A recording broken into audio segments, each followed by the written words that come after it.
देख रहे हैं Jain Hindustan news TV channel. सत्य बात सबसे पहले।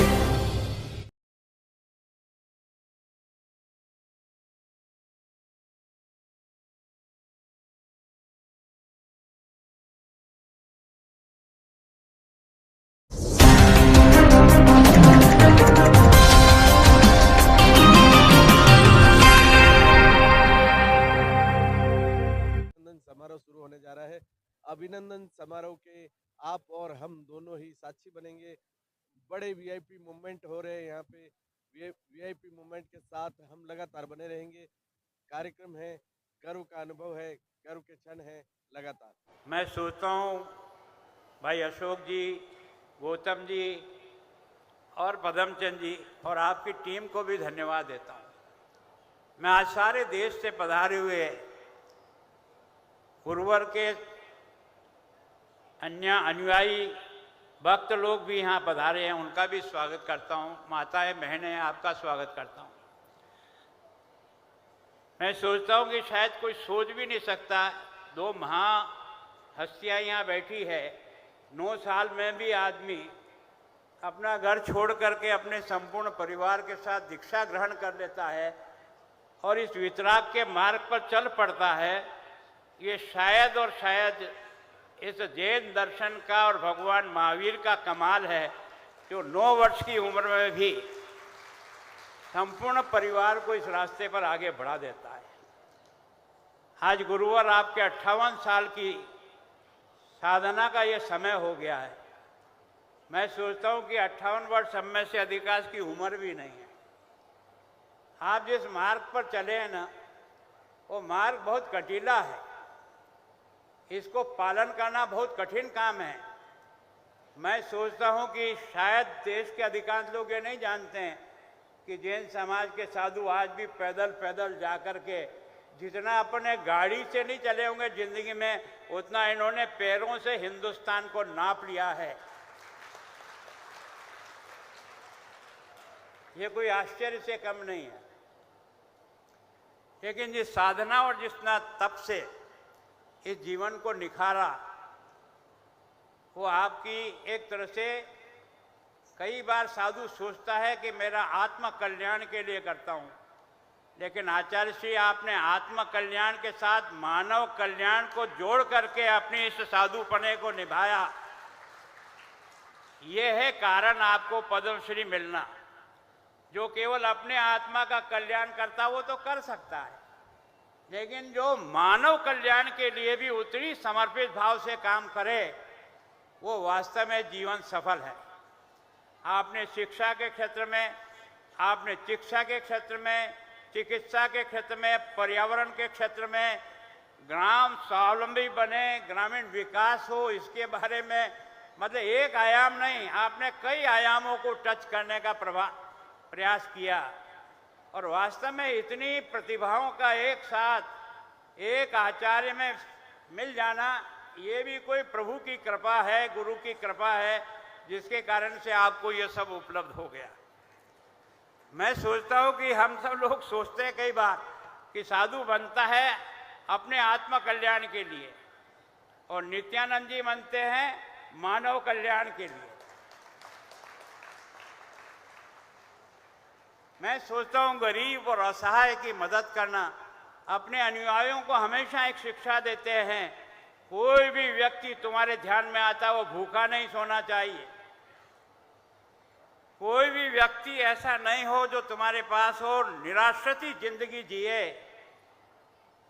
ये शब्द अपने मुख से कहना, ये अपनी आत्मा को बताता है कि आप किस दिशा में सोचते हो। आपने अपने जो हमारे सब भाई बहन हैं, जो हम आपके अनुयायी हैं, उनमें आप हमेशा कहते हो कि इनके बच्चों को रोजगार से जोड़ो, इनके परिवार को ऊपर उठाने का प्रयत्न करो, ये समाज को शिक्षा देते हैं। तो वास्तव में इस प्रकार का जो सोच है आपका, वह सोच वास्तव में हम सब लोगों को लगता है। आपने नारा दिया था, कोई गली और कोई घर ऐसा नहीं है जो शिक्षा से वंचित रहे।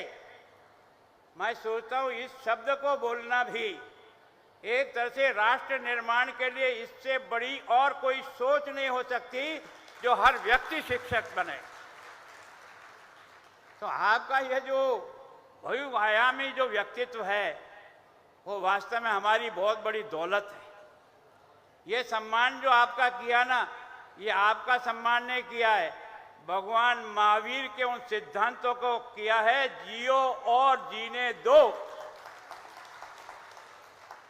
अक्सरशः अपने जीवन में इसका पालन करके आपने अपने अनुयायियों को सिखाया। अभी जिस प्रकार का आपके शिष्य वृंद वर्णन कर रहे थे, सच में, क्योंकि आज आपने कई हमारे मेहमानों को बुलाया, मैं तो आपका समाज का हिस्सा हूं। मैं बहुत भाग्यशाली हूं कि आपके चरणों में एक बार नहीं कई बार आने का मौका मिला। और मैंने हमेशा एक बात कही, मुझे कोई बड़ा पद मिले ये मेरी इच्छा नहीं, पर मैं एक आपका श्रावक जो हूं, राजनीति में कहीं दाग लगा के नहीं आऊं, इतना आशीर्वाद रखना। और आप सब संतों के आशीर्वाद से मैं अपने रास्ते को पार कर रहा हूं। आगे भी आपकी कृपा मुझ पर बनी रहे, और जब तक मेरे जीवन में दम है तब तक इसी प्रकार से जैसे आपने मानव कल्याण के लिए अपना जीवन जिया, मैं भी अपने कर्तव्य को मानव सेवा में गुजार सकूं, यही आपसे विनम्र प्रार्थना, यही आपसे आशीर्वाद। और सारे समाज के बंधुओं का मैं बहुत बहुत धन्यवाद करता हूं कि आज आपने गुरुवार के इस क्षमा याचना पर्व, मैं सोचता हूं मेरे यहाँ भी राजभवन में 21 तारीख को, चंडीगढ़ में भी क्षमा याचना पर्व है। सभी समाजों को मिलाकर मेरी आपसे भी प्रार्थना है, ये जो अलग अलग टुकड़े हैं, इन टुकड़ों को जोड़ लो। आप कभी समष्टि तीर्थ चौथ को और कभी पांचम को करते हो, हमको जवाब देना मुश्किल पड़ता है समाज में। कृपा करो किसी प्रकार से हमारी एकता कितनी मजबूत बने, यही आशीर्वाद देते हुए आपके चरणों में मेरा बार बार वंदन। जिनकी नीयत में सच्चाई का स्वाद है, जिनकी नीयत में सच्चाई का स्वाद है, उनकी पूरी जिंदगी ही महकता हुआ गुलाब है, उनकी पूरी जिंदगी ही महकता हुआ गुलाब है। जैन समाज के एक सच्चे अनुयायी ने अपने गुरु की अभिवंदना की। अब हम जिनको सुनना चाहते हैं, जिनकी वजह से गुरुदेव को पद्मश्री नामित हुई, बिहार का वो लछुवाड़ क्षेत्र, अति पिछड़ा क्षेत्र जहां गुरुदेव ने अपने सत्कार्य किए, और जिन सत्कार्यों की वजह से पद्मश्री नामित हुए, कैसे हमारे वहां के राज्यपाल बिहार रह जाते, जिन बिहार की वजह से गुरुदेव का पद्मश्री से अलंकरण हुआ, खुद आरिफ मोहम्मद जी बिहार से चल करके आए हैं। आज जबकि प्रधानमंत्री मोदी स्वयं वहां पर 3 दिन तक बिहार में है, कल उनका जन्म दिवस बिहार में मनेगा, उन तमाम व्यस्तताओं के बावजूद भी यदि बिहार के राज्यपाल गुरु चरणों में आए तो इससे बड़ा सौभाग्य का बात हमारे लिए कुछ नहीं हो सकता।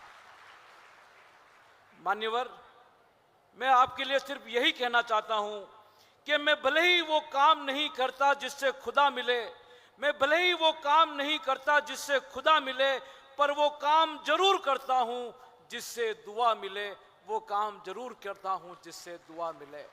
मैं बहुत आदर और सम्मान के साथ निवेदन कर रहा हूं बिहार के यशस्वी राज्यपाल माननीय आरिफ मोहम्मद जी।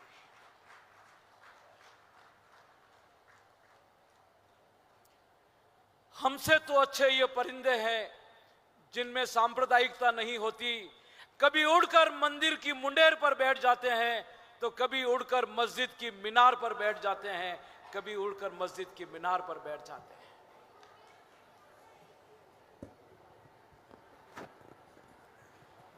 ज्यादा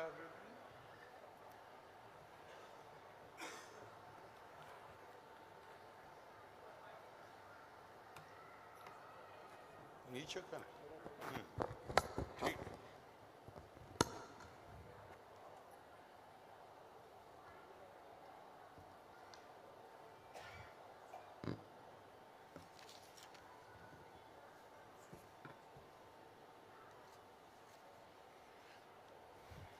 गुरुदेव श्री विजय नित्यानंद सुरेश्वर जी महाराज, माननीय राज्यपाल राजस्थान श्री हरि भाऊ बागड़े जी, माननीय राज्यपाल पंजाब श्री गुलाब चंद कटारिया जी, जिनकी बड़ी कृपा है मेरे ऊपर, श्री मदन राठौर प्रदेश अध्यक्ष भारतीय जनता पार्टी, श्री कन्हैया लाल कैबिनेट मंत्री, श्री अविनाश गहलोत कैबिनेट मंत्री, श्री हीरालाल नागर राज्य मंत्री स्वतंत्र प्रभार, श्री गौतम कुमार राज्य मंत्री, श्री राजेंद्र गहलोत माननीय सांसद राज्यसभा, श्री ललित गांधी राज्य मंत्री महाराष्ट्र सरकार, श्रीमती मंजू बागमार राज्य मंत्री, श्री CR चौधरी अध्यक्ष राज्य किसान आयोग, श्री पुष्प जैन पूर्व सांसद, श्री प्रताप सिंह सिंघवी विधायक, श्री रेवंत राम डांगा विधायक, श्री मोहन राम चौधरी पूर्व विधायक, श्री रामधन पोटलिया जिला अध्यक्ष, श्री अशोक समदड़िया, इसमें ऑर्गेनाइजर्स जो हैं उनके नाम नहीं है मेरे ख्याल से, हाँ उन्होंने ही दिया।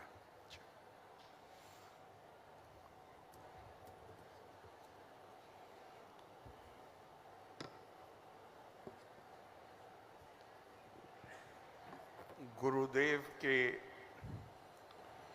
चरणों में अपनी श्रद्धा सम्मान व्यक्त करने के साथ साथ मैं श्री ललित गांधी को बहुत धन्यवाद देना चाहता हूं कि इन्होंने कष्ट किया और खुद चल के पटना आए अपने कुछ साथियों के साथ मुझे यहां आमंत्रित करने के लिए।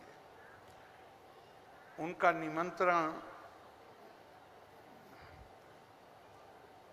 उस वक्त तक मुझे गुरुदेव के बारे में पूरी जानकारी नहीं थी, लेकिन मेरे मन में ये बात थी, मैं इसे अपना सौभाग्य मानता हूँ कि मुझे बिहार राज्य के मुखिया की जिम्मेदारी दी गई है और ये वो राज्य है जहाँ भगवान महावीर ने जन्म लिया, जहाँ भगवान बुद्ध ने जन्म लिया, जहाँ गुरु गोविंद सिंह जी ने जन्म लिया, जो सीता मैया की जन्मभूमि है। तो मैं तो उस नाते मैंने ललित जी का निमंत्रण स्वीकार किया कि मुझे जाना ही चाहिए। लेकिन जब मैंने महाराज के बारे में पता किया तो महाराज का तो इतना उपकार है हमारे ऊपर, बिहार में क्या महाराज के काम हैं सब लोगों ने मुझे राजभवन में बताया। तो मैं यहाँ पर आपका निमंत्रण की वजह से तो आया ही हूँ, लेकिन मैं तो महाराज को अपनी कृतज्ञता, बिहार के लोगों की तरफ से कृतज्ञता व्यक्त करने के लिए भी महाराज के पास आया। हमारा देश ऐसा है कि हमारे यहाँ चाहे आपके पास बाहुबल हो, चाहे धन बल हो, बुद्धि बल भी अगर हो, तो वो लोग जो संपन्न हैं, समृद्ध हैं, सत्ता में हैं, बिजनेस में हैं, जो जिनके पास सैन्य शक्ति का नेतृत्व करते हैं, भारत के समाज की प्रेरणा का स्रोत धन बल से संपन्न लोग नहीं रहे। भारत के समाज ने हमेशा प्रेरणा ली है संतों से। भारतीय समाज ने प्रेरणा ली है उनसे जो जिनका नाम त्याग और सेवा के साथ जुड़ा हुआ है। हमारे एक महापुरुष स्वामी विवेकानंद ने कहा है, भारत के 2 ही राष्ट्रीय आदर्श हैं, सेवा और त्याग। इसमें घनीभूत कर दो भारत को, बाकी चीज खुद ब खुद ठीक हो जाएगी। तो महाराज, आपके अंदर तो दोनों चीजों का संगम है। हमारे पास शब्द नहीं है कि हम कैसे आपके प्रति अपनी कृतज्ञता व्यक्त करें। हाँ, ये मैं जानता हूं कि ये, जैसा मैंने पहले कहा, ये तो वो देश है जहां, और आज भी हमारा सौभाग्य है कि हमारी वो परंपरा हमारे प्रधानमंत्री जी और दूसरे लोग निभा रहे हैं। हमारे यहाँ तो राजा जनक पैदल चल के जाते थे संतों के पास, और हमारी ये हमेशा की परंपरा रही। हमारे यहाँ कहा गया है,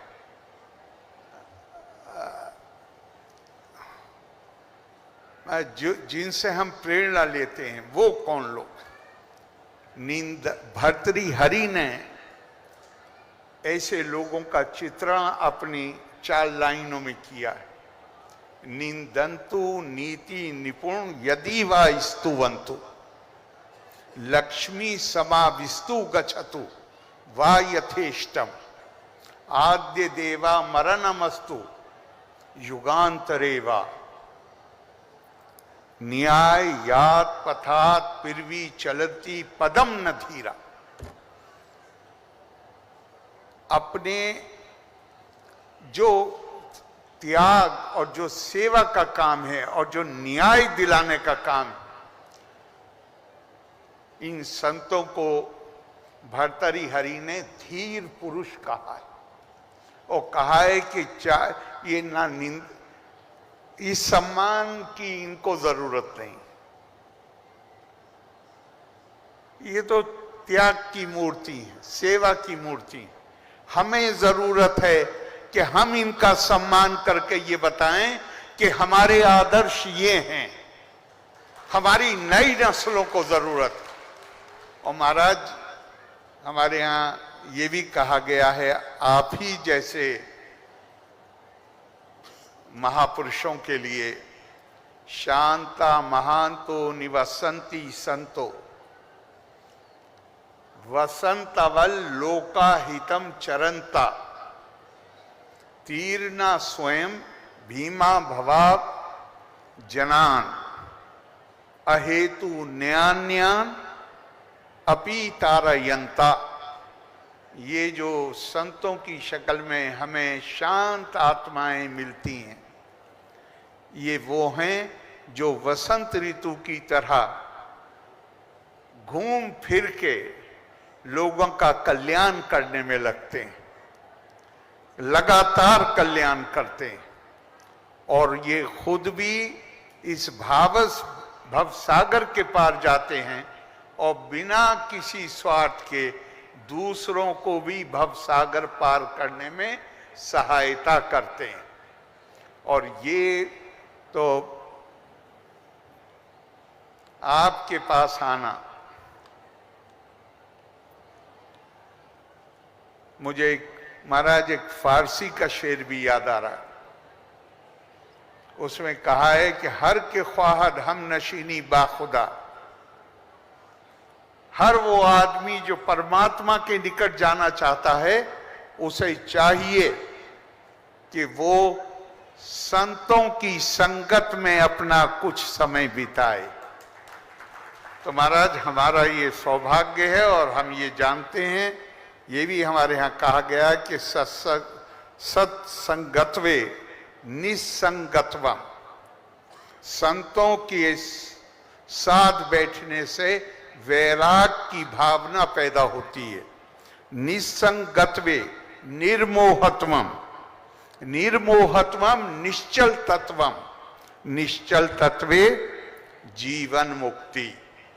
एक से दूसरी चीज होती चली जाती है। सत्संग से वैराग्य, वैराग्य से विवेक, विवेक से स्थिर आत्म तत्व, और उससे फिर जीवन मुक्ति। तो महाराज, हम अपने आप को सौभाग्यशाली मानते हैं और ये इस कार्यक्रम के साथ जो क्षमा वाणी कहते हैं, क्षमा मिच्छामि दुक्कडम, क्या सुंदर कल्पना है। गौर करिए जरा, क्या सुंदर कल्पना है। खामेमी सव्वा जीवे सव्वे जीवा खमंतु में, मिट्टी में सव्वा भूएसु वेरम मध्यम ना के नई। सब मेरे मित्र हों, मैं सबका मित्र हूं और मेरे दिल में किसी के लिए भी वैर भाव ना हो।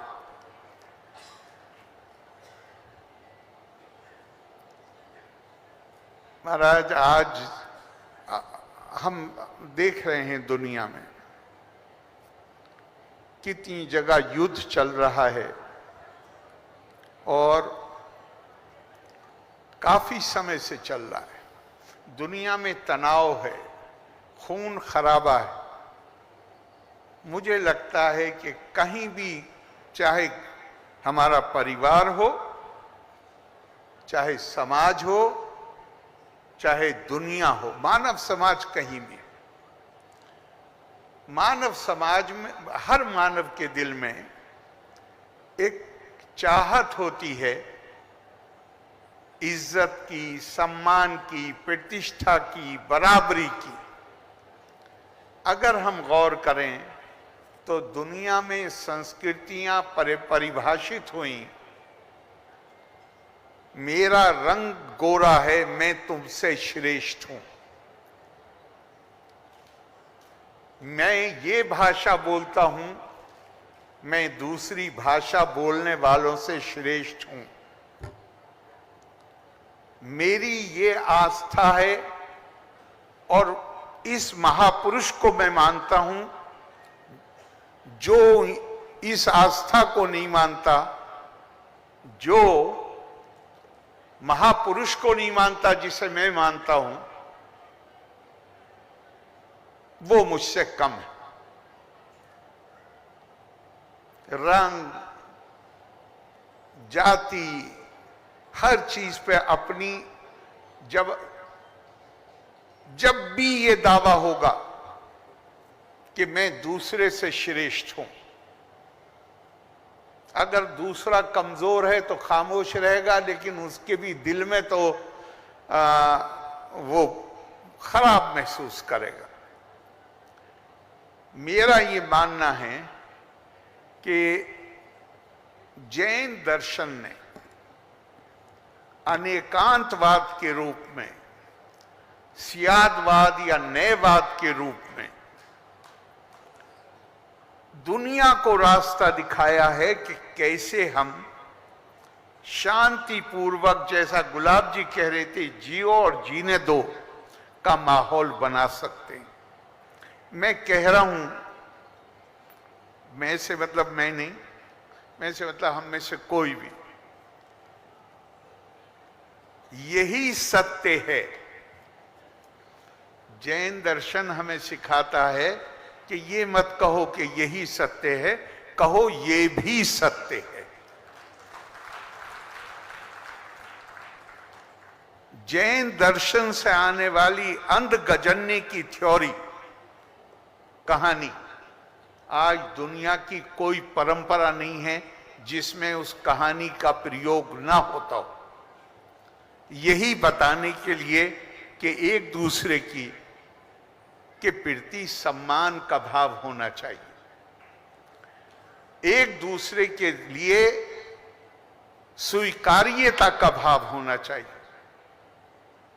जिनको कैवल्य ज्ञान प्राप्त हो गया है उनकी बात अलग है। हम ये कैसे दावा कर सकते हैं कि हम जो कह रहे हैं वही सत्य है? वो तो संभव ही नहीं। और ये इस अनेकांतवाद का जो शायद हम उस संदेश को पूरी तरह दुनिया को नहीं पहुंचा पाए, वरना तो शायद ये जो खून खराबे हैं ये नहीं होते। सबसे बड़ा मंत्र जैन परंपरा में नमोकार। मैंने पहले देखा था कि उसका उच्चारण होगा, लेकिन शायद बाद में आपने नहीं। अब उस पर मैं मानता हूँ पूरी उन 5 लाइनों में पूरे ऐसे लगता है जैसे जैन दर्शन को उसको समराइज कर दिया गया। नमो अरिहंतान, नमो सिद्धानम, नमो आयरियानम, नमो उवज्झायानम, नमो लोई सब्बो साहू नाम। और इसको महामंत्र कहा गया और कहा गया कि ये मंत्र अगर मतलब इस मंत्र का बार बार अगर अकेले में भी उच्चारण करता रहे आदमी तो वो सब पापों से मुक्त हो जाता है। और मैं आपसे पूछता हूं, इसमें कहीं किसी वृषभनाथ जी पहले तीर्थंकर से लेके भगवान महावीर तक किसी जैन तीर्थंकर का नाम आया है मंत्र में? जैन दर्शन ये नहीं दावा कर रहा कि अरिहंत जो हैं वो केवल जैन घर में पैदा होंगे, सिद्ध केवल जैन घर में पैदा हो, ये दावा नहीं कर रहे। अनेकांतवाद की थ्योरी। और मैंने कहीं पढ़ा था, वो मुझे याद आता है, गुजरात में आचार्य हेमचंद्र जी थे। उनके जमाने में राजा कुमारपाल वहां के राजा थे। आचार्य हेमचंद्र की विद्वता, उनका ज्ञान राजा कुमारपाल को बहुत प्रभावित करता था। और उनके दरबार में जो दूसरे विद्वान थे वो आचार्य हेमचंद्र से जलन महसूस करने लगे। फिर एक ऐसा अवसर आया कि जब राजा कुमारपाल ने द्वारका जाने का फैसला किया तीर्थ के तौर पर, वो जो दूसरे विद्वान थे वो बड़े खुश हुए और आपस में बात की। ऐसे ही ये कहानी लिखी हुई। उन्होंने कहा कि अब ये सही मौका है, अगर आचार्य, उन्होंने कहा कि हमारे अनुमान के अनुसार राजा कुमारपाल शिव जी की स्तुति करके, महादेव की स्तुति करके, और वो चूंकि उनको आचार्य हेमचंद्र उनके बहुत प्रिय हैं, वो थाली उनकी तरफ बढ़ाएंगे। अगर उन्होंने आरती उतारी तो वो अपने मत के विपरीत काम करेंगे, और अगर आरती नहीं उतारी तो राजा की नजरों में गिर जाएंगे। और जैसा वो सोचते थे वैसा ही हुआ। राजा ने आरती की और सबसे पहले थाली आचार्य हेमचंद्र जी को दी। क्या खूबसूरत कहानी है। मैं अपने देश में कई जगह, लेकिन मैंने बाहर भी इसको कोट किया है, ऑक्सफोर्ड यूनिवर्सिटी में भी कोट किया है। इनके क्या उदार भाव है, जरा गौर करिए। उन्होंने हाथ में थाली ली और मूर्ति के सामने गए, का भव बीजांकुर जन्ना राग आद्या क्षेमुपागता यस ब्रह्मा व विष्णुर्वाहरो जिनोवा नमस्तस्म। चाहे ब्रह्म हो, चाहे विष्णु हो, चाहे महेश हो, चाहे जिन हो, मुझे इससे कोई मतलब नहीं। मैं तो उस वीत राग आत्मा को प्रणाम करता हूं, वो किसी भी रूप में।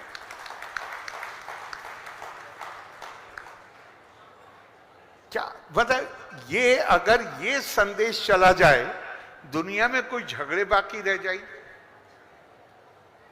लेकिन इसलिए हमें, महाराज हमारे बस की तो नहीं है, इसलिए कि हमारे विचार और आचार में अंतर है, पर आप हमें वो रास्ता दिखा सकते हैं जिससे भारत ये संदेश दुनिया को दे सके।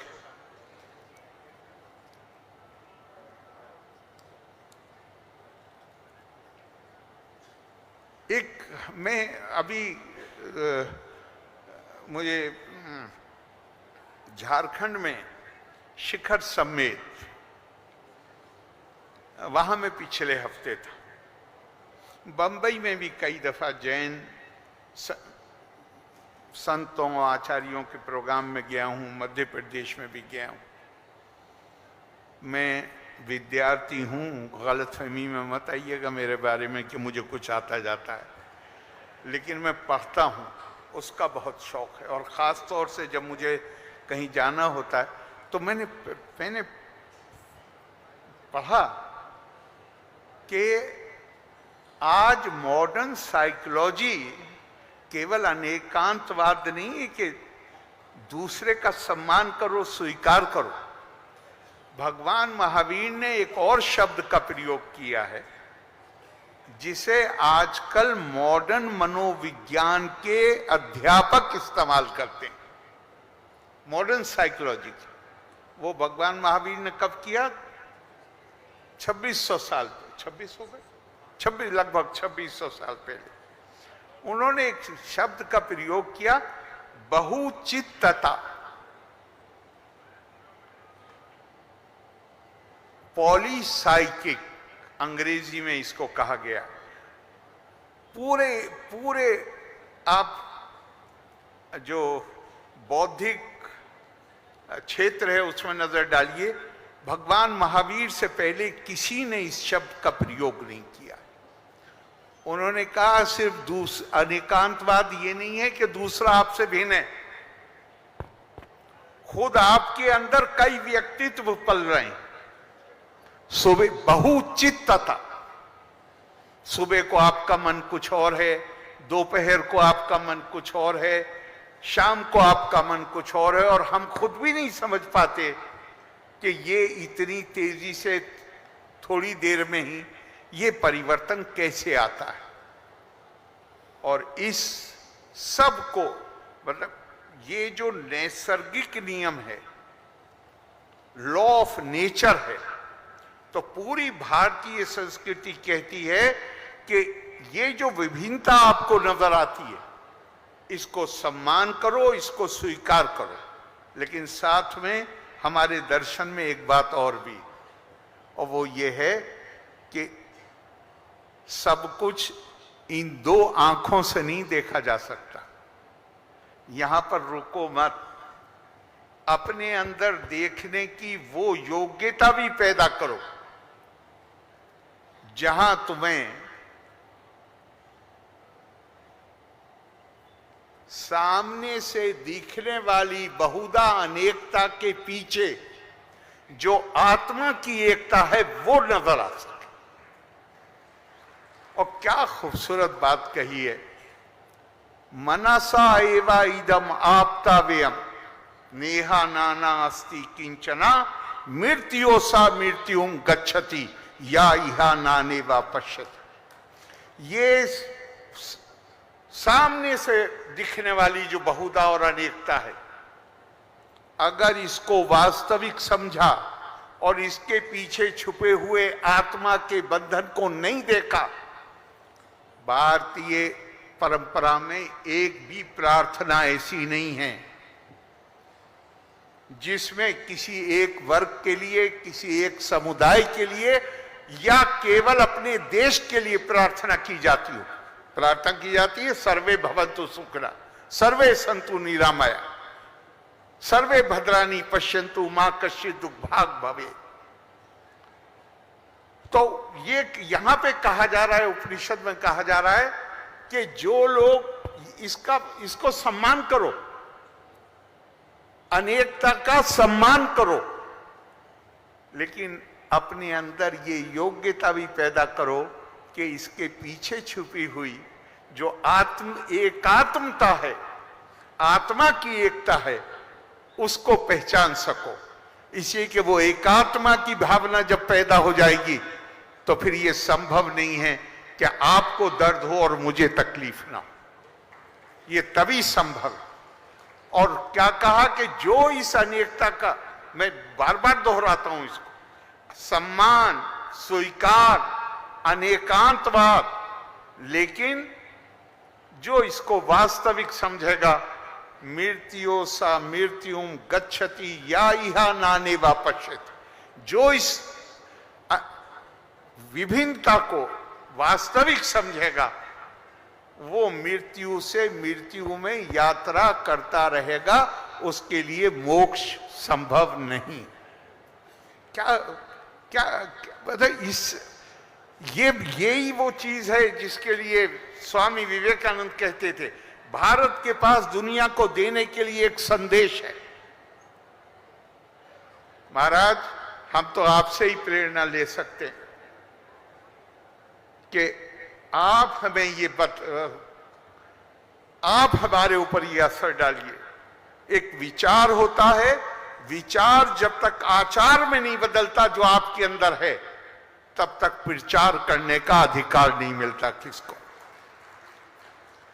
तो हमारे अंदर तो कमियां हैं महाराज, लेकिन हमें अपनी संस्कृति पे गर्व है।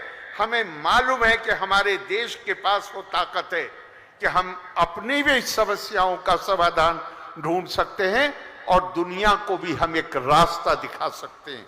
और महाराज, मैं आपके लिए फिर एक बार आपको बहुत बहुत धन्यवाद तो नहीं दूंगा, कृतज्ञता व्यक्त करूंगा बिहार के लोगों की तरफ से, अपनी तरफ से।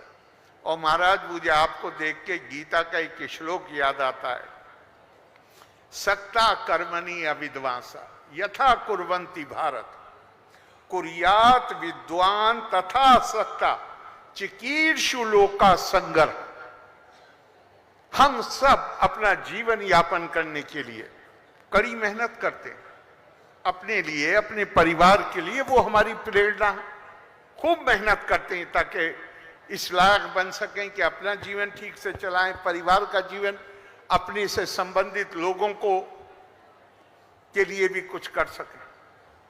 लेकिन ये जो हमारी प्रेरणा है, ये हमारी अज्ञानता का प्रतीक। आप जैसे संत हैं, वो तो जो भी काम करते हैं उनकी प्रेरणा एक ही जगह से आती है, चिकीर्षु लोका संगरहम। उनकी एक ही इच्छा होती है कि मैं मानव कल्याण कैसे कर सकूं, मैं विश्व कल्याण कैसे कर सकूं, लोका संगरहम। हमारे बहुत से गीता के टीकाकारों ने इस श्लोक के बारे में लिखा है कि सारी फिलॉसफी लोका संगरहम में आ जाती है। हमारा हर काम वो होना चाहिए जिसमें उद्देश्य अपने निजी स्वार्थ नहीं, चिकीर्षु लोका संगरहम। आप हमें इसकी प्रेरणा दे सकते हैं, आप हमें इसकी प्रेरणा देंगे, मुझे पूरा विश्वास है। और मैं एक बार फिर आपके प्रति बहुत अपनी श्रद्धा, आपका सम्मान व्यक्त करते हुए अपनी बात खत्म करता हूं। लोका समस्ता सुखिनो भवन्तु। धन्यवाद। जय हिंद। बहुत बहुत आभारी हमारे प्रियवर राज्यपाल माननीय हरिभाऊ बागड़े कहलाते हैं। वे हमारे राज्यपाल हरिभाऊ बागड़े कहलाते हैं। मंच पर उपस्थित गुरुदेव नित्यानंद सुरीश्वर जी महाराज, पंजाब के राज्यपाल महामहिम गुलाब चंद जी कटारिया जी, बिहार के राज्यपाल महामहिम आरिफ मोहम्मद खान जी, मदन जी राठौड़ जी, कन्हैयालाल जी मंत्री, गौतम कुमार जी राज्य मंत्री, मंजू जी वाघमार राज्य मंत्री, राजेंद्र जी गहलोत सांसद राज्यसभा, CR चौधरी जी अध्यक्ष राज्य किसान आयोग, प्रताप सिंह जी सिंघवी जी विधायक, पुष्प जैन जी पूर्व सांसद, मोहन राम जी चौधरी पूर्व विधायक, ललित जी गांधी, प्रमोद जी चोरडिया, सभी साधु साध्वी जी, अभिभावक, मीडिया बंधु, छायाचित्रकार भाई और बहनों, गुरुदेव नित्यानंद जी, सूरीश्वर जी का यहाँ चातुर्मास चल रहा है और इसी समय उन्हीं को जो पद्मश्री मिली है उन्हीं का भी यहाँ अर्पण होगा। और नित्यानंद जी महाराज जो काम करते हैं समाज में, अपने उपदेश करते हैं, लोगों के मन में अच्छी भावना निर्माण करते हैं, तो उन्हीं के लिए मैं एक 4 पंक्तियां पढ़ता हूँ। वो मेरी नहीं, लेकिन मैंने किताब एक वर्तमान पत्र में पढ़ी है। जहां पढ़ते चरण इनके, जहां पढ़ते चरण इनके, बुझे मन दीप जलाते हैं, बुझे मन दीप जलाते हैं। मरुधर में भी पक दे, मरुधर में भी पक दे, वहां पर फूल खिलते हैं, फूल खिलते हैं। ऐसे हमारे नित्यानंद जी स्वामी का यहाँ आप चातुर्मास चल रहा है। मैं जैन धर्म आचरण की शुद्धि से जुड़ा हुआ धर्म है, इसलिए इसपे क्षमापना जैसा आत्मशुद्धि का पर्व मनाया जाता है। मैं इसीलिए आपके आग्रह पर इस आयोजन में सम्मिलित हुआ कि मुझे क्षमा की यह उदात्त संस्कृति सदा से ही बहुत अच्छी लगती है। क्षमा व्यक्ति को छोटा नहीं करती, वो बड़ा करती है। किसी व्यक्ति का आदर्श इसी से झलकता है कि वह गलतियों पर स्वयं क्षमा मांगता है। क्षमा मांगना जीवन में निरंतर सीखना है। मैं ये मानवता का मानता हूँ कि क्षमापण पर्व अपने आप को जानने का त्योहार है। हमारे यहाँ उपनिषद में भी कथा आती है कि वो बहुत सारी कथाएं आपको मालूम होगी क्षमा याचना करने की। और जनाचार्य राष्ट्र संत नित्यानंद जी महाराज और यहाँ विराजित सभी साधु साध्वियों को मेरा प्रणाम, वंदन और अभिनंदन करता हूँ। जैनाचार्य राष्ट्र संत नित्यानंद जी सूरीश्वर जी के पद्मश्री अलंकरण की बहुत बधाई और शुभकामनाएं। ये संत परंपरा का हम सबका सम्मान है। इस महापर्व पर आप सभी के साथ यहाँ सम्मिलित होकर अत्यंत प्रसन्नता हो रही है। आप सभी को मेरी ओर से मिच्छामि दुक्कडम। जाने अनजाने किसी भी अवसर पर मैंने अंतकरण से, मन वचन और कर्म से कोई गलत कार्य किया तो उसे के लिए क्षमा याचना करता हूँ। यह भारतीय धर्म है, भारतीय संस्कृति है और भारतीय संस्कृति को मिटाने के लिए, भारतीय संस्कृति छिन्न विच्छिन्न करने के लिए बहुत लोगों ने कोशिश की। आक्रांता वालों ने की, आक्रमणकारियों ने की, हमारे यहाँ आए थे ब्रिटेन वाले जो इंग्रज थे उन्होंने भी की। लेकिन भारतीय संस्कृति कभी मिटी नहीं, मिटने वाली नहीं और बढ़ रही। इसका एकमेव कारण क्या है? तो हमारे संस्कृति में जो ऐसे साधु संत होते, महात्मे होते, उन्होंने प्रवचन के निमित्त से, आचरण के निमित्त से हमारी संस्कृति जीवित रखी है। ये भी आप मानते होंगे।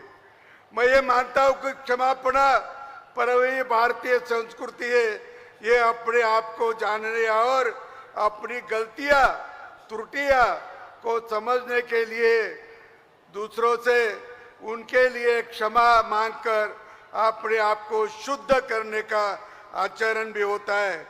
अपने आप को शुद्ध करना, हमारे इधर महाराष्ट्र में एक बड़े संत हुए, संत तुकाराम जी महाराज, तो उन्होंने कहा है, नहीं निर्मल मन क्या करेगा साबन। तुम्हारा मन निर्मल नहीं तो साबन कुछ नहीं करेगा। और मन की लगाने की साबन अभी कौनते देश पे निकाली नहीं। मन को लगाने वाली साबु कोई फैक्ट्री में पैदा होती नहीं, लेकिन मन निर्मल होता है ऐसे चातुर्मास पे निर्माण होता है, रोज के प्रवचन से निर्माण होता है। और यही मन निर्मल करने की जगह है।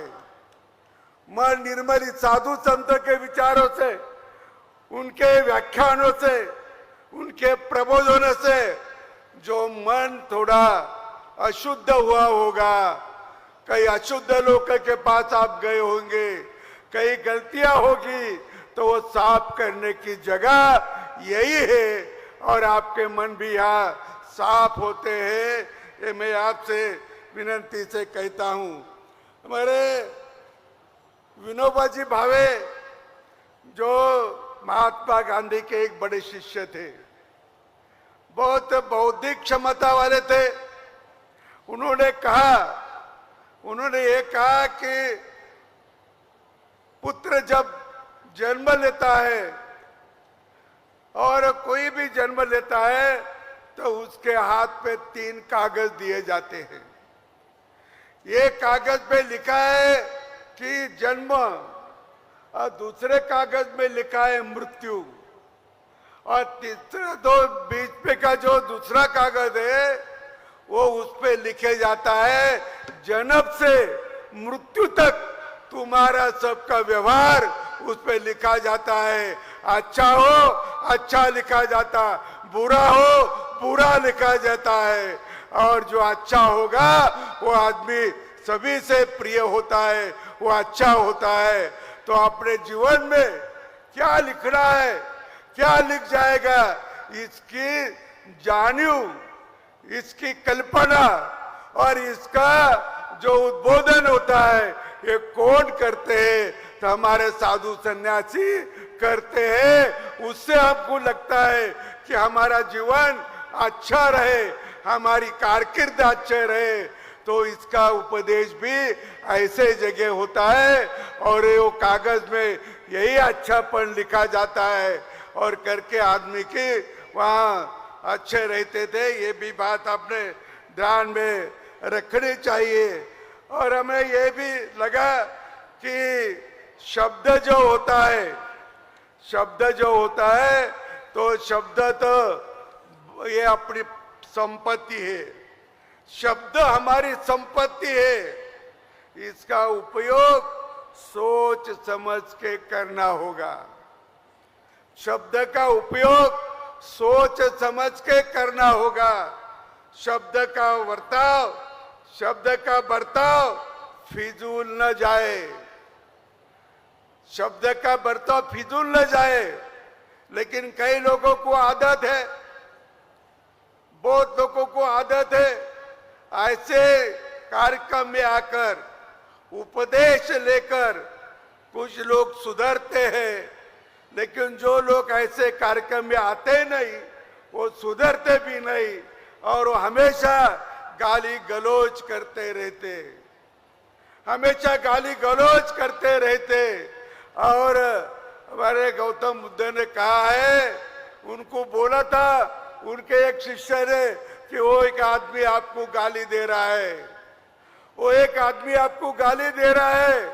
तो गौतम बुद्ध ने कहा अरे ठीक है उन्होंने दी है, लेकिन हमने कहा ली, हमने तो लीच नहीं, तो उसका क्या उपयोग होता। मेरे ख्याल से आज हमारे पंतप्रधान नरेंद्र जी मोदी उसी भूमिका में आए। उनको बहुत गालियां देते लोग, पर वो बोलते हमने लिए नहीं, हम लेते नहीं गालियां ऐसी। तो ऐसे में उनका बड़ापन दिखता है, गाली देने वालों का बड़ापन नहीं दिखता, न लेने का बड़ापन दिखता है, और उसी को लोग मानते हैं। ये भी अपने को जो संस्कार है, ये जो संस्कार है, ये संस्कार भी हमारे यही मिलता है, हमारे प्रवचन से मिलता है, कथा कीर्तन से मिलता है।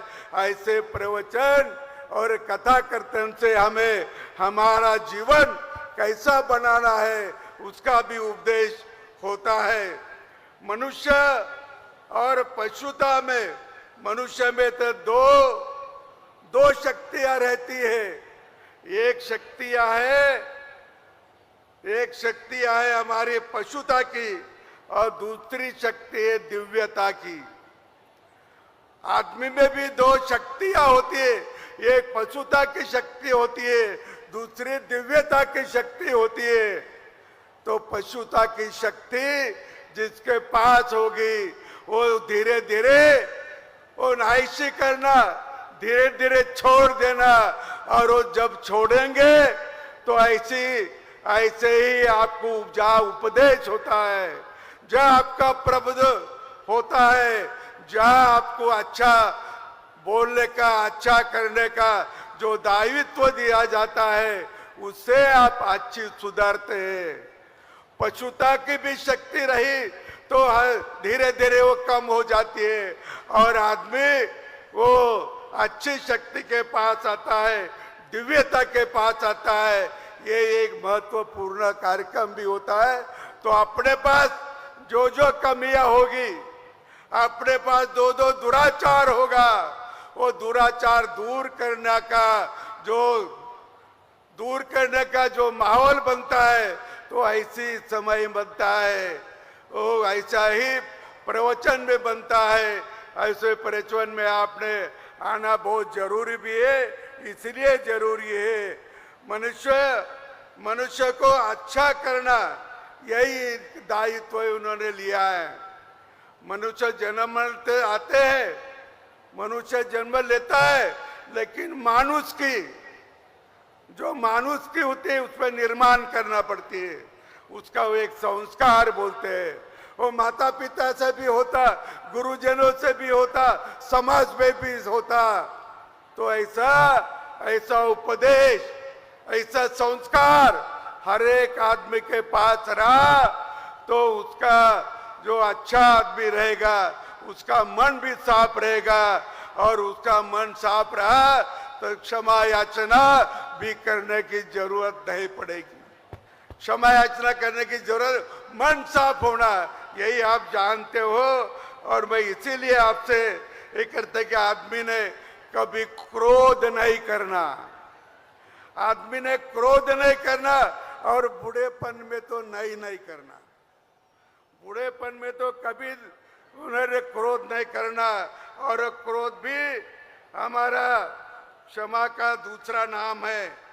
क्षमा मांगने की नहीं, तो स्वयं के अंदर उतरने की आवश्यकता है। जैसे रूप का आभूषण गुण है, और गुण का आभूषण ज्ञान है, उसी तरह ज्ञान का आभूषण क्षमा है। ये भी आप ध्यान में रखिए। और मेरे इससे क्षमा शब्द मानवीय जीवन की आधारशिला है। जिसके जीवन में क्षमा है वही महानता हो प्राप्त कर सकता हूँ। क्षमा वाणी हमें झुकने की प्रेरणा देती है। भगवान महावीर ने भी कहा है, हमें सबसे पहले अपनी आत्मा को क्षमा करना चाहिए, दूसरों को क्षमा करना इस परम क्षमा का व्यावहारिक प्रयोग है। ये आध्यात्मिक शुद्धि का मार्ग है। जैन धर्म में 10 लक्षण महापर्व एक आध्यात्मिक शुद्धि का दिव्य त्योहार है। इसी में क्षमापना पर्व आता है और ये हमें अंतर्मन से शुद्ध करता है। मैं ये मानता हूँ कि क्षमा अहिंसा का ये भी अच्छा है, लेकिन क्षमा अपन करते हैं, पर क्षमा करते जिसने अपना कुछ किया नहीं, केवल एकादा थोड़ा बुरा कहा होगा तो उसको क्षमा करेंगे, लेकिन ज्यादा टोका होगा, ज्यादा अपना किया होगा तो ऐसे ऐसे क्षमा करना या ना करना ये श्री कृष्ण ने भी बताया है, अनेक साधु संतन भी बताया है। उन्होंने जैसे को वैसा उत्तर देना ये भी बताया है। अभी हमारे आप देखा होंगे हमारे माँ हमारे बहन का सिंदूर छीनने का काम जिन्होंने किया है उसको नहीं छोड़ा, उससे डबल उसको शिक्षा दी गई। वो ऐसी शिक्षा भी देना एक अच्छा है, तो ये भी आपने ध्यान में रखना है। और उसी से मैं आपको एक क्षमा पर्व पर एक बार फिर से सभी को क्षमा याचना करता हूँ।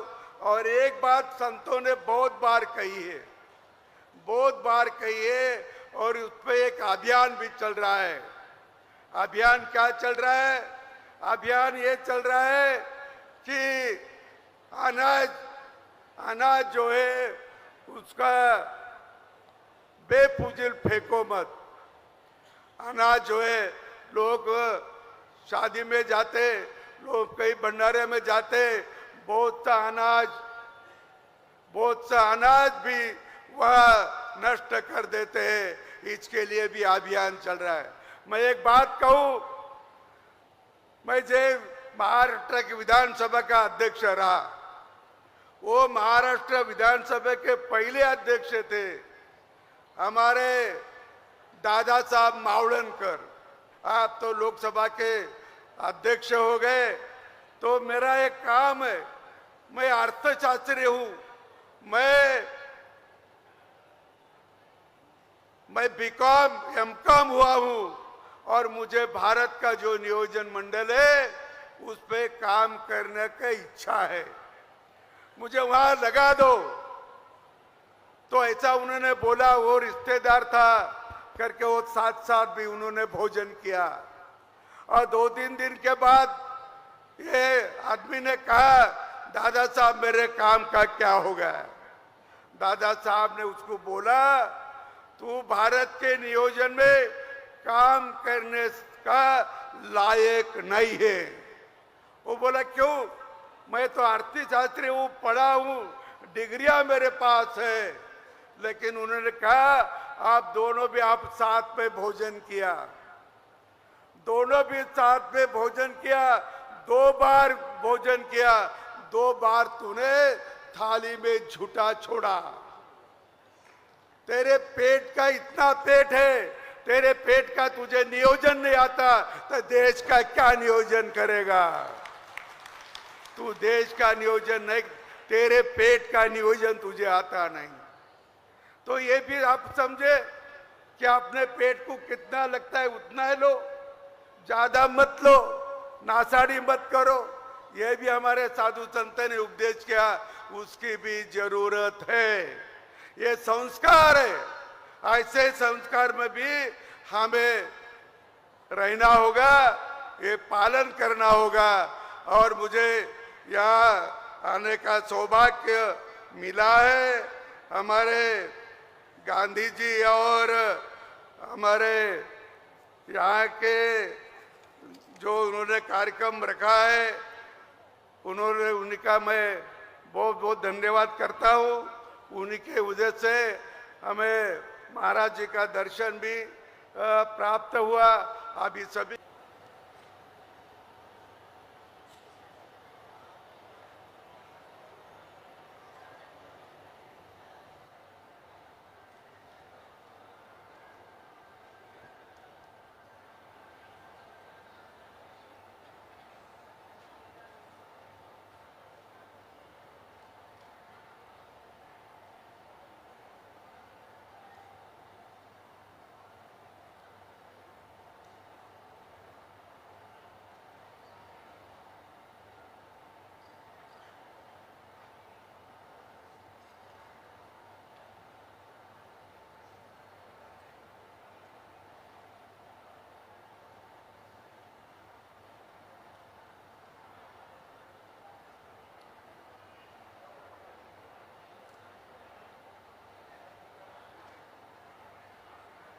संसार दावा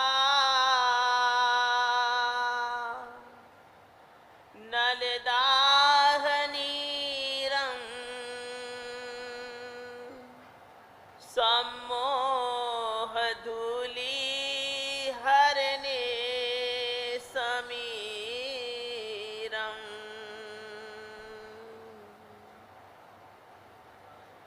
मायार साधारण सार सीरम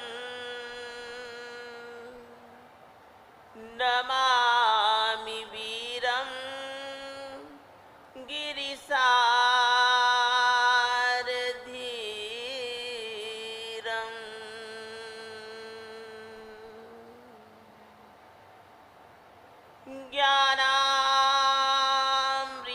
ज्ञानामृतेन लोकानां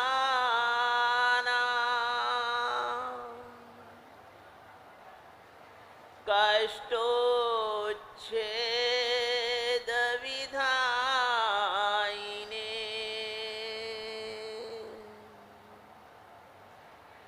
ऐदं युगेन वीराय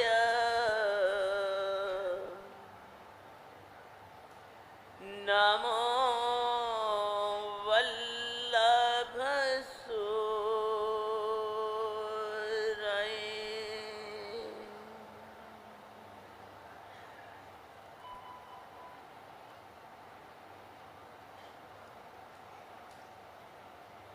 क्षमापना संक्रांति के सुअवसर पर आयोजित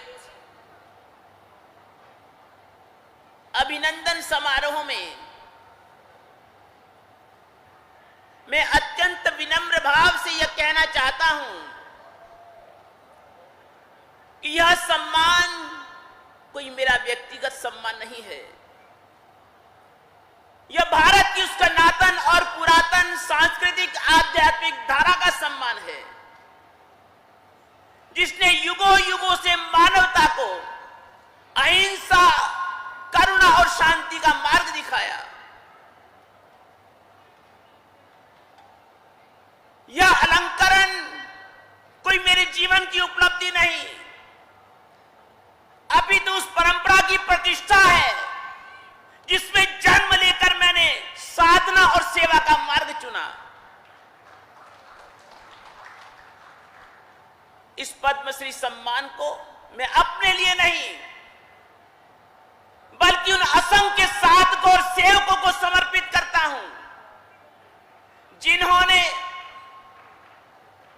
बिना किसी प्रतिफल की आकांक्षा के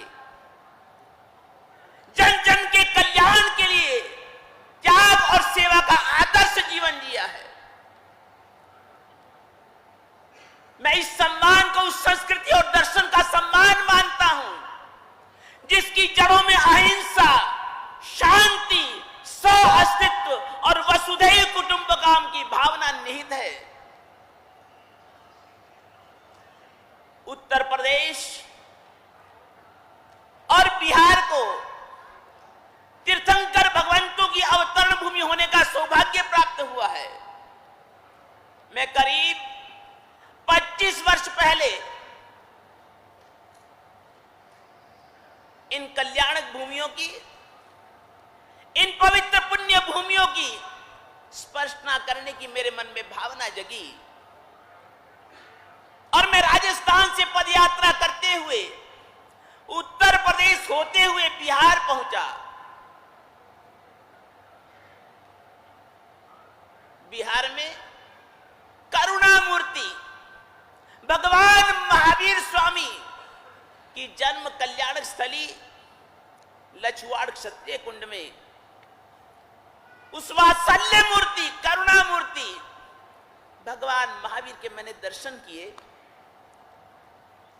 वहां की माटी को मैंने माथे से लगाया, मैं धन्य धन्य हो गया। मेरा जन्म और जीवन सफल हो गया। किंतु उस क्षेत्र में फैले अशिक्षा के अंधकार को जब मैंने देखा, बेरोजगारी, लूटपाट, मारपीट जैसी आए दिनों होने वाली घटनाओं को जाना,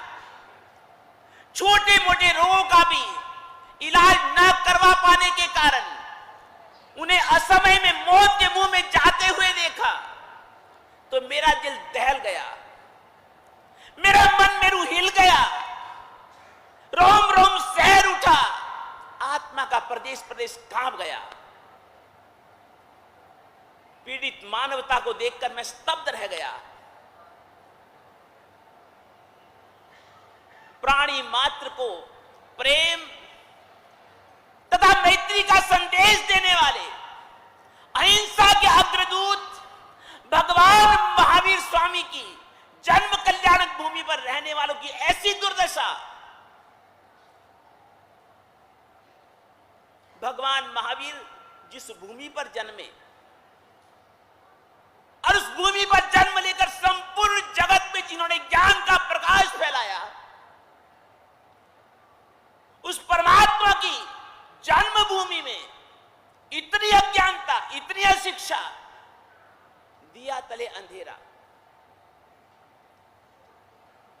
तब मैंने संकल्प किया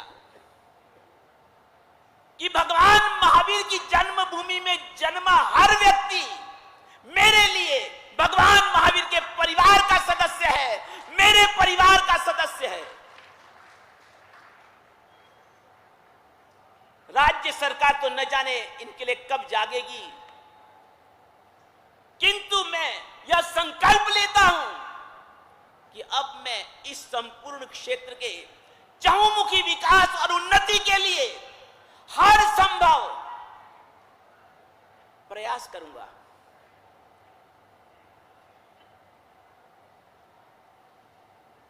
भगवान महावीर स्वामी कहते हैं, एका मानुष जाई, मनुष्य जाति एक है। और मैं भी भगवान महावीर की श्रवण परंपरा का एक संत हूं। सच्चा संत वही होता है जो सबका है और सब जिसके होते हैं। संत की निगाहों में छोटे बड़े, अमीर गरीब, धर्म जाति संप्रदाय वर्ग वर्ण आदि का भेदभाव नहीं होता। मैंने मानवता के नाते उस संपूर्ण क्षेत्र में शिक्षा, चिकित्सा और स्वावलंबन की कई योजनाएं बनाई। श्री आत्मवल्लभ जन कल्याण ट्रस्ट लछुआड़ ने मुझे अच्छे सेवाभावी कार्यकर्ता दिए। नाम तथा यश की लालसा से दूर ऐसे मुझे उदारमना दानदाता मिले। प्रशासन का भी संपूर्ण सहयोग मिला और इसीलिए मैं उस क्षेत्र में सेवा का यत् किंचित कुछ सौभाग्य प्राप्त कर सका। आज वह क्षेत्र शिक्षित, संस्कारी, सुखी, स्वस्थ और समृद्ध बन चुका है।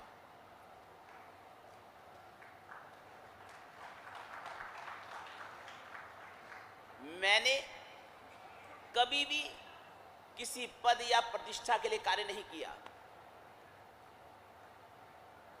साधु का ध्येय स्व पर कल्याण होता है, उसका जीवन परमार्थ और परोपकार के लिए होता है।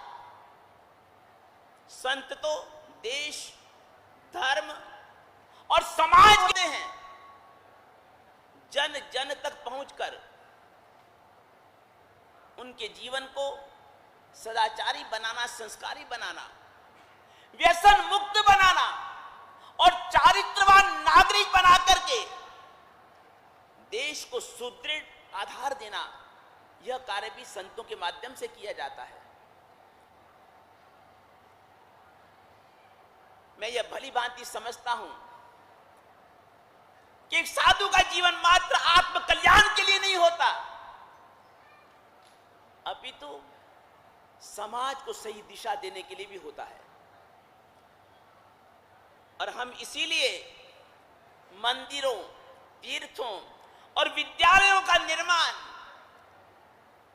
मात्र इमारतों के रूप में नहीं, अपितु अहिंसा, प्रेम तथा संस्कार के प्रशिक्षण केंद्रों के रूप में करते हैं। मेरे परम आराध्य गुरुदेव विजय वल्लभ सुरेश्वर जी महाराज अक्सर कहा करते थे कि यदि बच्चों को बचपन से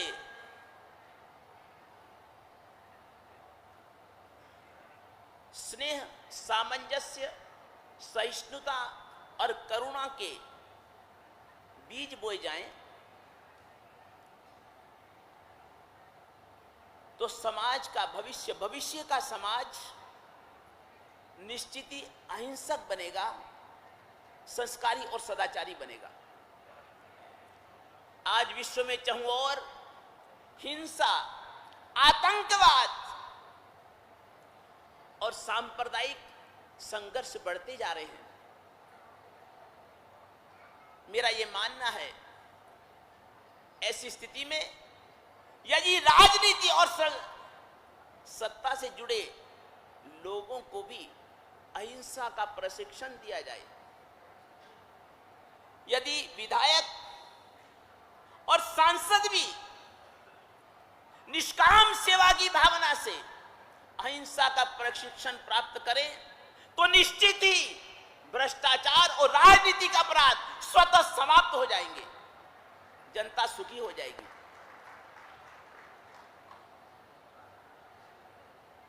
नगीना नगरी नागौर में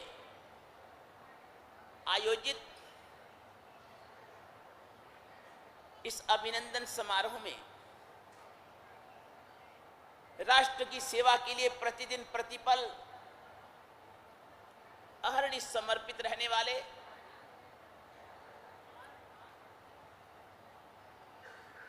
रणबांकुरों की धरती राजस्थान के माननीय राज्यपाल श्री हरिभाऊ बागड़े, वीर भूमि गुरु भूमि पंजाब के राज्यपाल श्री गुलाब चंद जी साहब कटारिया और तीर्थंकर भगवंतों की कल्याण भूमियों से जुड़ी बिहार के माननीय राज्यपाल श्री आरिफ मोहम्मद जी और इनके साथ ही मेरे दिल से जुड़ी राजनीतिक, धार्मिक, सामाजिक, आर्थिक जगत से जुड़ी हस्तियां भी यहां पर आई हैं। इस त्रिदिवसीय ऐतिहासिक भव्याति भव्य आयोजन के संपूर्ण लाभार्थी संघवी संघ रत्न मातु श्रीमती कमला देवी, प्रकाश चंद जी ओस्तवाल, मंगल चंद जी, राजकुमार जी, अरुण कुमार जी ओस्तवाल परिवार तथा शासन के गौरव मातु श्रीमती सरोज देवी, हुलास चंद जी चोरड़िया,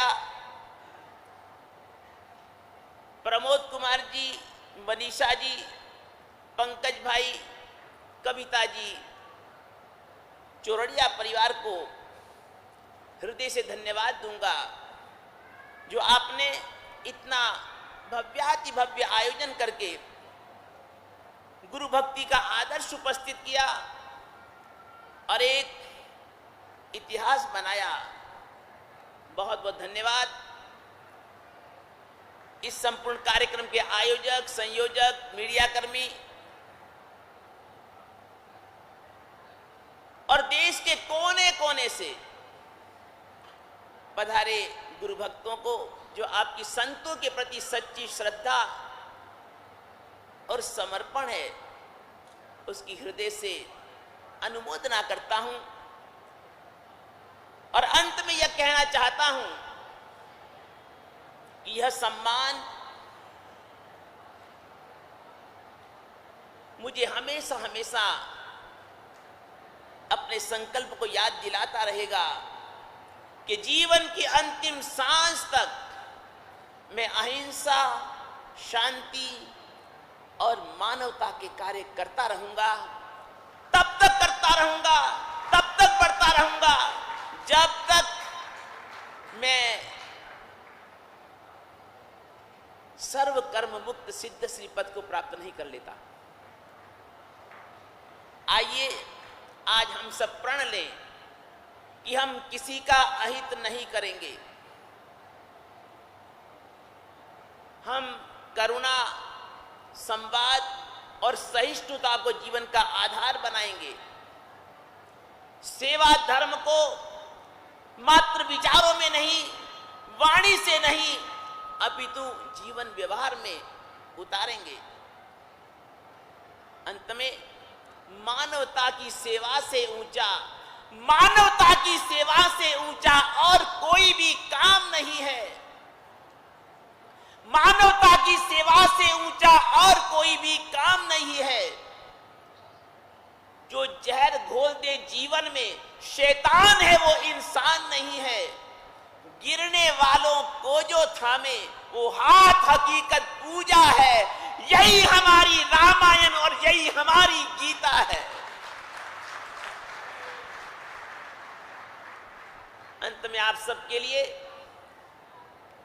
बने सहारा बेसहारों के लिए, बने सहारा बेसहारों के लिए, बने किनारा भ्रमित नावों के लिए। अपने लिए जिए तो क्या जिए, जी सको तो जियो हजारों के लिए, जी सको तो जियो हजारों के लिए। बहुत बहुत धन्यवाद, बहुत बहुत आशीर्वाद। गोल्ड मेडल पारस जैन, पंकज चोरडिया, मनोज मंगलचंद जी, राजकुमार जी ओसतवाल, कैलाश कोठारी जी, सिद्धार्थ लोढ़ा और पदम जी चौधरी।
हेलो हेलो हेलो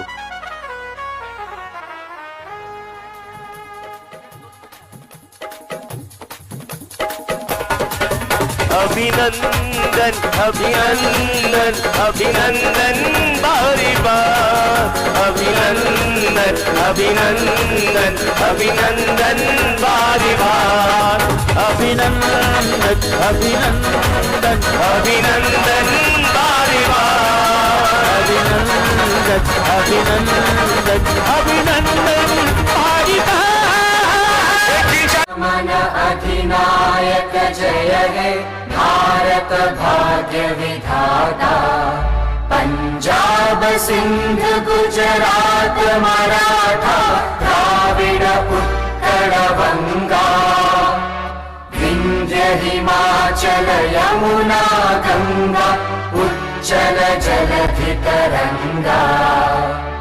तव शुभ नामे जागे तव शुभ आशीष मांगे गाहे तव जय गाथा जनगण मंगलदायक जय हे भारत भाग्य विधाता जय हे जय हे जय हे जय जय जय जय हे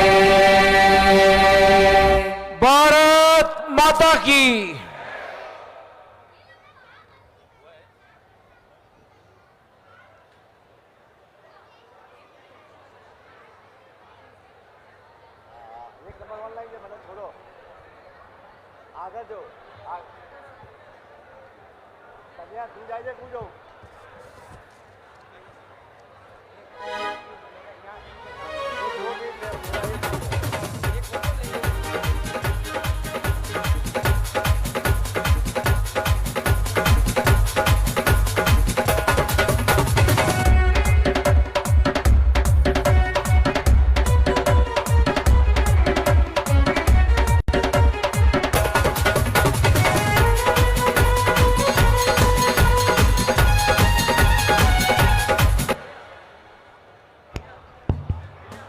देखिए सभी अपने स्थान पर विराजे। अभी कार्यक्रम बाकी है, सभी अपने स्थान पर वापस एक बार फिर से आपको अपने स्थान पर बैठना है। कार्यक्रम अभी बाकी है। केवल मात्र महामहिम राज्यपाल महोदय सभा से विदाई ले रहे हैं। वीर संवत 2551, विक्रम संवत 2082, आत्म संवत 130, वल्लभ संवत 71, समुद्र संवत 49, इंद्र संवत 24, आशोजवदी 10वीं मंगलवार कन्या राशि में सूर्य प्रवेश करने से सौर मास के अनुसार आज से आशोज महीना शुरू हो गया।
Grand welcome to Shanti Prime,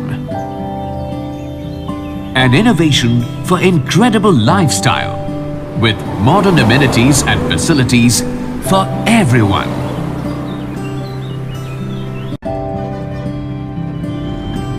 Shanti Prime. The name speaks for itself. Come, Book your dream home today. Please visit our website for more details.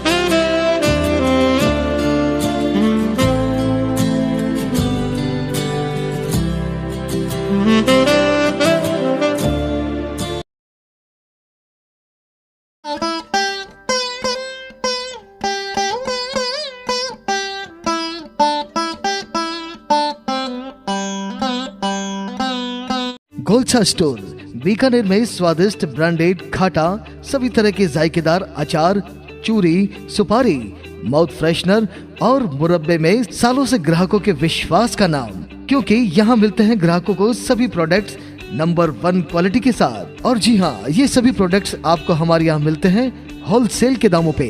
Bikaner में नंबर 1 और सुप्रसिद्ध आपका अपना गोलछा स्टोर। पता याद रखें, कोट गेट, सट्टा बाजार, बीकानेर। अनमोल कलेक्शन बीकानेर शहर में मल्टी ब्रांड आउटलेट रेडीमेड का भव्य शोरूम, जहां पर मिलेंगे आपको 2 साल से लेकर सभी उम्र के किड्स और मेंस कैजुअल, फॉर्मल और party wear dresses, pant shirt, T shirt, kurta pyjama, coat pant suit, sherwani, jacket set, western outfit के साथ साथ समर और विंटर कलेक्शन की भरपूर रेंज उपलब्ध है आपके लिए अनमोल कलेक्शन में, वो भी विशेष आकर्षक स्कीम और उपहारों के साथ। पता याद रखें, अनमोल कलेक्शन, खजांची मार्केट, बीकानेर।